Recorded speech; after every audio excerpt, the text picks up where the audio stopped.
बिहार में नीतीश कुमार के साथ मिलकर एक बार फिर से बीजेपी ने सरकार बनाई है। बीजेपी ने इस बार अपने दो मजबूत नेताओं सम्राट चौधरी और विजय सिन्हा को उप मुख्यमंत्री बनाया है। गृह मंत्री अमित शाह से दिल्ली में मुलाकात के बाद दोनों नेताओं ने साफ संकेत दे दिए हैं कि वे बिहार में भी पड़ोसी राज्य उत्तर प्रदेश के सीएम योगी आदित्यनाथ वाला मॉडल लागू करेंगे।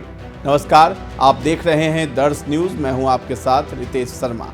बीजेपी के रणनीतिकार और गृह मंत्री अमित शाह से सत्ता का मूल मंत्र लेकर लौटे उप मुख्यमंत्री सम्राट चौधरी और विजय सिन्हा के हुंकार से एक बात तो साफ हो गई है कि बिहार में अब अपराधियों की खैर नहीं। वैसे भी जब बीजेपी विपक्ष में थी तो ध्वस्त कानून व्यवस्था के साथ बालू और शराब माफियाओं के आतंक के मुद्दे सदन से सड़क तक उठाते रही थी। अब सत्ता की डोर थामते ही बीजेपी ने जनता से किए वादे को पूरा करने की राह तलाशनी शुरू कर दी है। उप मुख्यमंत्री सम्राट चौधरी ने माफियाओं पर कार्रवाई के संकेत देते हुए साफ कह दिया है कि सबका इलाज होगा। बालू माफिया, शराब माफिया से जुड़े एक एक व्यक्ति की जांच होगी। पुलिस अब माफियाओं के हमले का शिकार नहीं होगी।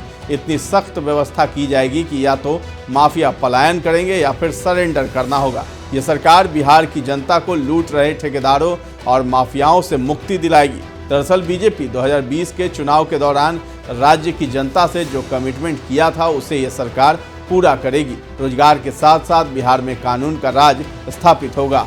उप मुख्यमंत्री विजय सिन्हा ने भी तेजस्वी की सरकार गिराने की धमकी पर कहा है कि वो पहले अपने गठबंधन को बिखरने से रोके। इंडिया गठबंधन में शामिल कांग्रेस का हाल ये हो गया है कि बिहार के कांग्रेस विधायकों को दिल्ली बुला लिया है। हद तो ये है कि बिहार में पूर्ण बहुमत से एनडीए की सरकार बनने के बाद भी कांग्रेस में लोग डरे हुए हैं। हकीकत ये है कि उन्हें अपने विधायकों पर भरोसा नहीं है। वे अपने विधायकों को बंधुआ मजदूर समझते हैं। वे विधायकों का अपमान करते हैं। कांग्रेस को इस सोच से मुक्त होना चाहिए कि विधायक एक बंधुआ मजदूर नहीं है। विधायक जनता का फैसला लाते हैं और उन्हें अपना निर्णय स्वयं लेने में सक्षम होना चाहिए।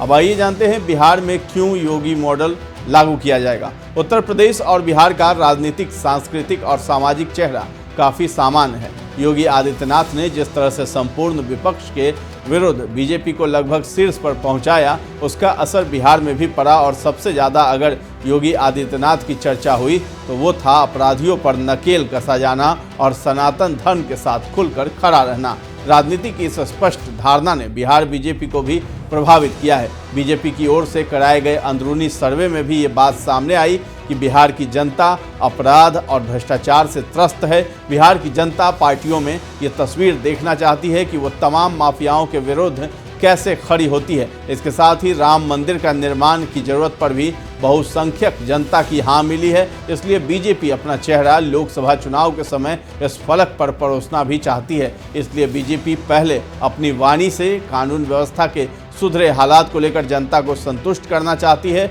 और फिर एनडीए सरकार की कार्रवाई से भी। इस वीडियो पर आपकी क्या राय है हमें कमेंट सेक्शन में जाकर के जरूर बताएं और हमारे चैनल को अब तक सब्सक्राइब नहीं किया है तो कर लीजिए। और अगर ये वीडियो आप फेसबुक पर देख रहे हैं तो हमारे पेज को लाइक और फॉलो करना न भूलें। धन्यवाद।